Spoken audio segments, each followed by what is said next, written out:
Welcome to Shake That Bear. Here are your hosts, Andrew and Evan.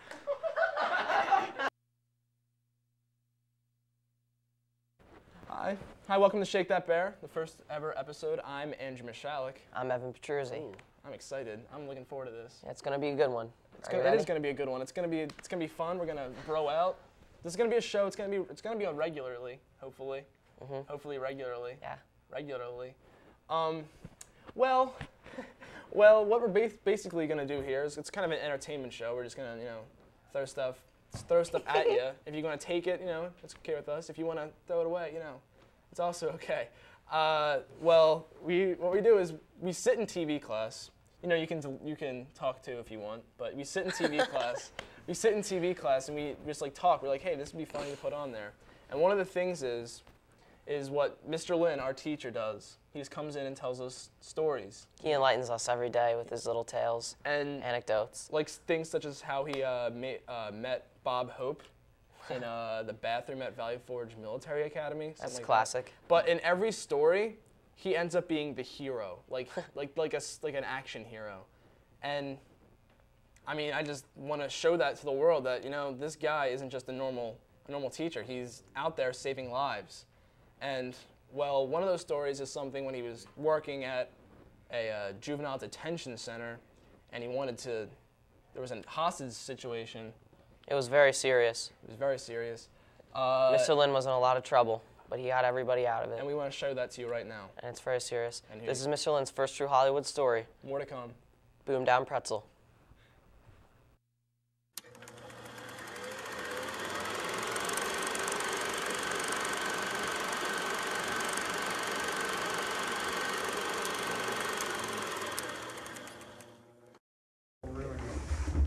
After I got out of the Army, I got a job teaching at a school for delinquents. It was originally a school for delinquent girls, but then later they went co-ed. All right, about 2.5 years into it. One day I'm in class in another building. It was a campus with different buildings.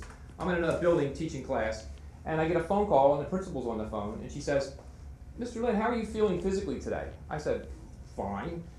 She says, "Well, they're having a little trouble in one of the cottages across the way. Could you go help them out?" I'm there, okay. Well, I left my students there.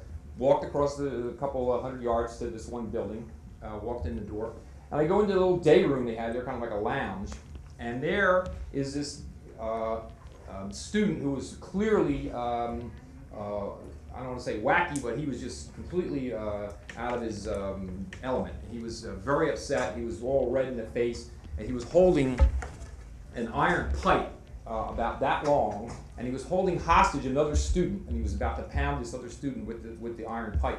Two female counselors were over here, and they're pleading with the young man to try to let the other guy go and that kind of stuff. And so I just came in and sort of stood over on the side a little bit trying to figure out what was going on here. But he was screaming and yelling and cursing and just threatening to hit this kid and everything. He didn't actually do it, but he was certainly looking. But if you've ever seen somebody who's just absolutely mad and enraged, that was this kid, okay? And wasn't all that big. He was only, about.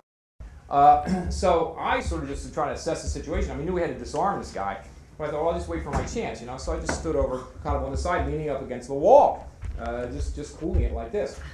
Meanwhile, the two counselors, at some point, I'm not sure exactly what happened there, but they managed to get the young man that he was threatening out of the way. Somehow he managed to scoot over to the side, and they got him to safety. So now we just had this deranged student to worry about, right? And now he's threatening the two female counselors. They're saying, put the thing down and all that. And meanwhile, I'm saying, so he's going around, he's pointing at them, and he's waving it around like this, and I'm going to do this and that and the other, and he's threatening the women. And so finally, apparently he sees me finally, he's standing over on the side there.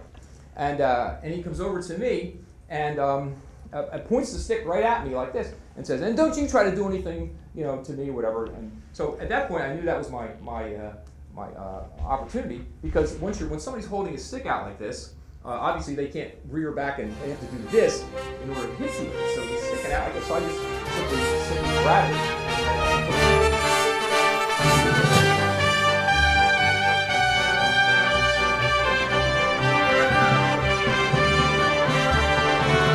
And because I wrestled all through high school and college, and so it was pretty easy. Once you got a hold of somebody, I had him tied up like a pretzel, and then about 30 seconds later, these two schools' burly security guys come in and they roll the student away, and that was it. But later the counselors, I saw them later, and they said that they had never seen anybody move so fast in taking away that stick away from or the iron bar away from that student. They said they didn't realize that they had it in me, or I guess they'd never seen me in action before.